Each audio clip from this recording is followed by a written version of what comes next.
ಸಿಂಹರಾಶಿ ಹಣಕಾಸಿನ ವಿಚಾರದಲ್ಲಿ ಸರಿಯಾದಂತಹ ಲೆಕ್ಕಾಚಾರ ತಪ್ಪಿ ತೊಂದರೆಯನ್ನು ಮಾಡ್ಕೊಳ್ತೀರಿ, ವ್ಯತ್ಯಾಸವಾಗುತ್ತೆ. ಅದು ಕೈಯಿಂದ ದಂಡ ತೆರಬೇಕಾದಂತಹ ಪರಿಸ್ಥಿತಿ ಬಂದರೂ ಕೂಡ ಅಚ್ಚರಿ ಪಡಬೇಕಾದಂಥದ್ದಿಲ್ಲ. ಸಮಯೋಚಿತವಾಗಿ ಮಾತಾಡಬೇಕು, ಸಮಯಕ್ಕನುಗುಣವಾಗಿ ಮಾತಾಡಬೇಕು. ಯಾರ ಜೊತೆಯಲ್ಲಿ ಹೇಗೆ ವರ್ತಿಸಬೇಕು ಅನ್ನುವಂಥದ್ದು ಮಾತಿನಿಂದ ಗೊತ್ತಾಗಬೇಕು. ನೀವು ಆಡ್ತಕ್ಕಂತಹ ಮಾತೇ ಸಂಸ್ಕಾರವನ್ನು ಹೇಳ್ತಕ್ಕಂಥದ್ದಾಗತ್ತೆ.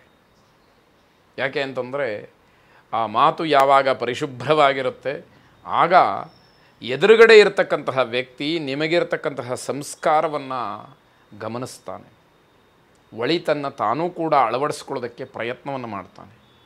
ನಿಮ್ಮ ಭಾಷೆಯೋ ನಿಮ್ಮ ಮಾತೋ ಆ ರೀತಿಯಲ್ಲಿ ಪ್ರಯೋಗವಾದರೆ, ನಾನಿಲ್ಲಿ ಮಾತಾಡ್ತಾ ಇರ್ತಕ್ಕಂಥದ್ದು ವ್ಯಾಕರಣಬದ್ಧವಾಗಿ ಅಂತಲ್ಲ, ನಿಮ್ಮ ಸೌಜನ್ಯ ಏನಿದೆ, ನಡ್ಕೊಳ್ತಕ್ಕಂತಹ ರೀತಿ ಏನಿದೆ, ವರ್ತಿಸುವಂತಹ ಕ್ರಮ ಏನಿದೆ, ಅದು ಬಹಳ ಮುಖ್ಯವಾಗುತ್ತೆ. ಸಮಾಜದಲ್ಲಿ ಬೇರೆಯವರ ಮೇಲೆ ಅದರ ಪರಿಣಾಮ ತುಂಬ ಆಗತ್ತೆ ಅನ್ನುವಂತಹ ವಿಚಾರವಾಗುತ್ತೆ. ಸಮಸ್ಯೆಗಳನ್ನು ಕ್ಷಣದಲ್ಲೇ ನೀವು ಬಗೆಹರಿಸ್ಬೋದು, ಅಷ್ಟು ಸಾಮರ್ಥ್ಯ ಇದೆ. ಆದರೆ ಮೊದಲು ಆತ್ಮಶುದ್ಧವನ್ನು ಮಾಡಿಕೊಳ್ಬೇಕು. ನಾನು ಸರಿಯಾಗಿದ್ದೀನಾ ಅನ್ನುವಂಥದ್ದು ಪ್ರಶ್ನೆಯಾಗತ್ತೆ. ಸ್ನೇಹಿತರು ಮಾಡಿದಂತಹ ತಪ್ಪಿಗೆ ನೀವು ದಂಡ ಕಟ್ಟಬೇಕಾಗತ್ತೆ. ಯಾಕೆ ಅಂತಂದ್ರೆ ಅವರ ಜೊತೆಯಲ್ಲಿ ನೀವಿರ್ತೀರಿ, ನಿಮ್ಮದೇ ಗುಂಪದು. ಹಾಗಾಗಿ ಆ ಮಾಡದೇ ಇರತಕ್ಕಂತಹ ತಪ್ಪು ಕೂಡ ನಿಮಗೆ ಪಾಲಾಗಿ ಬರ್ತಕ್ಕಂಥದ್ದು, ಅದರಿಂದ ತೊಂದರೆಯನ್ನು ಅನುಭವಿಸಬೇಕಾಗತ್ತೆ. ಅನಾರೋಗ್ಯ ಪೀಡಿತರು ಎಚ್ಚರಿಕೆಯನ್ನು ವಹಿಸಿ. ವಿದ್ಯಾರ್ಥಿಗಳು ಕಷ್ಟಕ್ಕೆ ಸಿಗಹಾಕ್ಕೊಳ್ತೀರಿ. ಯಾಕೆ ಅಂತಂದರೆ ನಿಮಗೆ ಓದಿನ ಬಗ್ಗೆ ಗಮನ ಕಡಿಮೆ ಇರುತ್ತೆ, ಒತ್ತಡಗಳು ಹೆಚ್ಚಾಗತ್ತೆ, ಅದರಿಂದ ಕಷ್ಟವನ್ನು ಅನುಭವಿಸಲೇಬೇಕಾದಂಥದ್ದು. ಚಂಡಿಕಾ ದುರ್ಗಾ ಪರಮೇಶ್ವರಿಯನ್ನು ಪ್ರಾರ್ಥನೆ ಮಾಡಿ ಆ ದೇವಿಯ ಮಹಾತ್ಮೆಯನ್ನು ಓದಿ ತಿಳ್ಕೊಳ್ಳಿ, ಶ್ರವಣ ಮಾಡಿ. ಶುಭವಾಗಿ. ಕನ್ಯಾ ರಾಶಿ ಹಿರಿಯರ, ದೊಡ್ಡವರ ಅಥವಾ ಮೇಲಧಿಕಾರಿಗಳ ಮಾತನ್ನು, ಮಾರ್ಗದರ್ಶನವನ್ನು ಅನುಸರಿಸಿ ಅದನ್ನು ಮನಸಾರೆ ಒಪ್ಪಿಕೊಳ್ಳಿ. ಆಗ ನಿಮಗೆ ನಿಮ್ಮ ಆತ್ಮವಿಶ್ವಾಸ ಹೆಚ್ಚಾಗುವುದರ ಜೊತೆಗೆ ಧೈರ್ಯವೂ ಬರುತ್ತೆ ಮತ್ತು ಅದರಿಂದ ಅನುಕೂಲವೂ ಕೂಡ ಆಗುವಂಥದ್ದಿದೆ. ಯಾವುದೇ ಕೆಲಸ ಮಾಡಬೇಕಾದರೂ ಕೂಡ ಮನಃಪೂರ್ವಕವಾಗಿ ಮಾಡಿ, ಮನಸ್ಸಿನಿಂದ ಆ ಕೆಲಸವನ್ನು ಮಾಡಿ. ಆಗ ಅದರ ತೃಪ್ತಿ, ಸಮಾಧಾನ, ಅದರಿಂದ ಆಗ್ತಕ್ಕಂತಹ ಒಳಿತು ಎಲ್ಲವೂ ಕೂಡ ನಿಮ್ಮ ಪರಿಶ್ರಮಕ್ಕೆ ಸಂದಂತಹ ಪ್ರತಿಫಲ ಅಂತ ಹೇಳಿ ನೀವು ಭಾವಿಸಲಿಕ್ಕೆ ಅವಕಾಶ ಇರುತ್ತೆ. ಅದು ಬೇರೆಯವರಿಗೆ ಮಾರ್ಗವಾಗತ್ತೆ ಅನ್ನುವಂಥದ್ದನ್ನು ತಿಳ್ಕೊಳ್ಬೇಕು. ಹಣದ ವಿಚಾರದಲ್ಲಿ ಗೊಂದಲ ಮಾಡ್ಕೊಳ್ತೀರಿ, ಕಾರಣ ಲೆಕ್ಕ ಸರಿಯಾಗಿರೋದಿಲ್ಲ. ಅದು ನೀವೇ ಮಾಡ್ಕೊಳ್ತಕ್ಕಂತಹ ಒಂದು ಕೆಲಸ ಆಗುತ್ತೆ.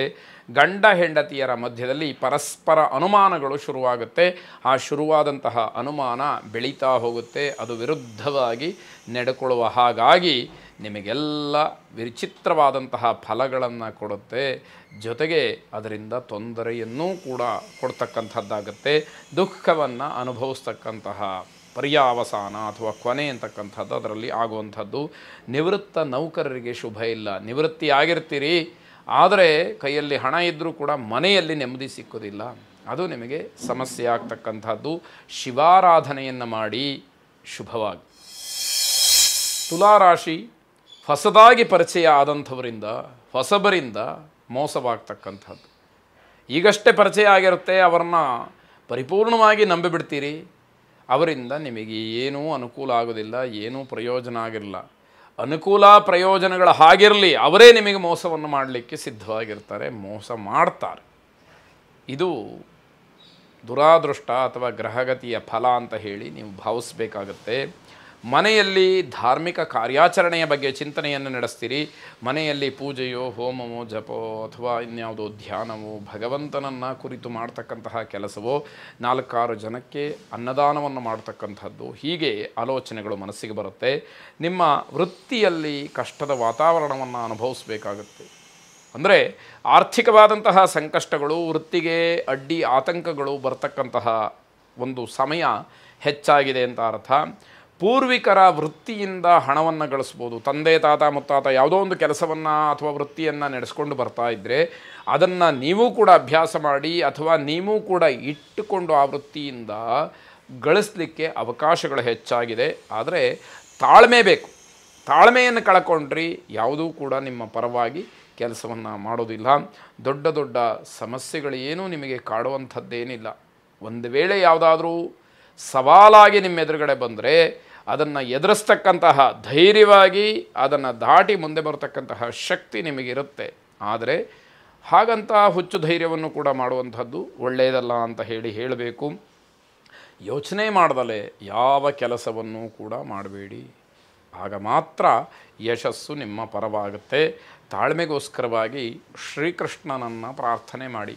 ವಸುದೇವ ಸುತಂ ದೇವಂ ಕಂಸ ಚಾಣೂರಮರ್ದನಂ ದೇವಕೀ ಪರಮಾನಂದಂ ಕೃಷ್ಣಂ ವಂದೇ ಜಗದ್ಗುರುಂ ಎಂಬುವಂತಹ ಪ್ರಾರ್ಥನೆ ನಿಮ್ಮದಾಗಿರಲಿ. ಶುಭವಾಗಿ. ವೃಶ್ಚಿಕ ರಾಶಿ ಕಮಿಷನ್ ಏಜೆಂಟ್ಗಳಿಗೆ ಈ ದಿವಸ ಹಣದ ನಷ್ಟವಾಗ್ತಕ್ಕಂತಹ ಸಂಭವ ಇದೆ. ಆ ಸೂಚನೆಗಳು ಹೆಚ್ಚಾಗಿ ಕಾಣ್ತಾ ಇದೆ. ಸಾಮಾನ್ಯವಾಗಿ ಕಮಿಷನ್ ಏಜೆಂಟ್ ಅಂತಂದರೆ ಲಾಭ ಬರುತ್ತೆ ಅನ್ನುವಂತಹ ಒಂದು ಮನೋಭಾವ ಸಮಾಜದಲ್ಲಿ ಇದೆ. ಆದರೆ ನೀವೇ ನಷ್ಟವನ್ನು ಅನುಭವಿಸ್ತೀರಿ ಅಂತಕ್ಕಂಥದ್ದು ಗ್ರಹಗತಿಯ ಫಲ ಅಂತ. ಅನುಮಾನಾಸ್ಪದವಾದಂತಹ ವರ್ತನೆಯಿಂದ ಅವಮಾನವಾಗುತ್ತೆ. ಯಾವುದೋ ನಾಟಕೀಯವಾಗಿ ನಡ್ಕೊಳ್ಳೋಕೆ ಹೋಗ್ತೀರಿ, ಅಲ್ಲಿ ನಿಮಗೆ ಮುಂದೆ ಏನು ಮಾಡಬೇಕು ಅಂತ ಹೇಳಿ ಗೊತ್ತಾಗದೇ ಇದ್ದಾಗ ಅಲ್ಲಿ ನಿಮ್ಮ ವರ್ತನೆ, ನಿಮ್ಮ ಅನುಮಾನ, ನಿಮ್ಮ ಅವಮಾನ ಎಲ್ಲವೂ ಕೂಡ ಅಲ್ಲಿ ಸೆರೆ ಹಿಡಿಯುವಾಗೆ ಆಗುತ್ತೆ. ಅದನ್ನು ಆಲೋಚನೆ ಮಾಡಿಕೊಳ್ಳಿ. ಅತಿಯಾದಂತಹ ಆತಂಕದಿಂದಲೇ ಸಮಸ್ಯೆಗಳನ್ನು ತಂದುಕೊಳ್ತೀರಿ. ಯಾವುದೋ ಬೇಡದೇ ಇರತಕ್ಕಂತಹ ವಿಚಾರದಲ್ಲಿ ಆತಂಕ ಪಡ್ತಕ್ಕಂಥದ್ದು, ಗಾಬರಿ ಆಗುವಂಥದ್ದು, ನನಗಿದನ್ನು ಗಳಿಸ್ಲಿಕ್ಕೆ ಆಗಲಿಲ್ಲ ಅಂತ ಹೇಳಿ ಆತಂಕ ಪಡುವಂಥದ್ದು, ಇವೆಲ್ಲ ಸಮಸ್ಯೆಗಳೇ ದೊಡ್ಡದಾಗಿ ಬೆಳೀತಕ್ಕಂಥದ್ದು. ಸಣ್ಣ ವಿಚಾರಗಳಿಗೂ ಕೂಡ ನೀವು ಪ್ರಾಮುಖ್ಯತೆಯನ್ನು ನೀಡಲಿಕ್ಕೆ ಹೋಗ್ತೀರಿ. ಅದು ತಪ್ಪಾಗುತ್ತೆ. ಯಾವುದರ ಅವಶ್ಯಕತೆ ಇದೆ, ಯಾವ ವಿಷಯವನ್ನು ನಾವು ಬಿಡಬೇಕು, ಯಾವ ವಿಷಯನ ಬಿಟ್ಟರೆ ಒಳ್ಳೆಯದು, ಇವೆಲ್ಲವೂ ಕೂಡ ನಿಮಗೆ ಗೊತ್ತಾಗಬೇಕಾಗತ್ತೆ. ಕೆಟ್ಟ ಜನರ ಸಹವಾಸ, ಅವರ ಜೊತೆಯಲ್ಲಿ ಮಾಡ್ತಕ್ಕಂತಹ ವ್ಯವಹಾರ, ಇದೆಲ್ಲ ತೊಂದರೆಗೆ ಕಾರಣ. ಅದು ನಿಮಗೂ ಗೊತ್ತು, ಆದರೆ ಅದೇನೂ ಬಿಡೋಕ್ಕೆ ಮನಸ್ಸಿಲ್ಲ. ಹಾಗಾಗಿ ತೊಂದರೆಯನ್ನು ಮಾಡ್ಕೊಳ್ತೀರಿ. ಹೃದ್ರೋಗಿಗಳಿಗೆ, ಹೃದಯ ಸಂಬಂಧಿ ಕಾಯಿಲೆ ಇರತಕ್ಕಂಥವ್ರಿಗೆ ಸ್ವಲ್ಪ ಸಮಸ್ಯೆ ಆಗುತ್ತೆ. ಎಚ್ಚರಿಕೆಯನ್ನು ವಹಿಸಿ ಕುಬೇರ ಲಕ್ಷ್ಮಿಯನ್ನು, ಕುಬೇರನನ್ನು ಪ್ರಾರ್ಥನೆ ಮಾಡಿ. ಶುಭವಾಗಿ.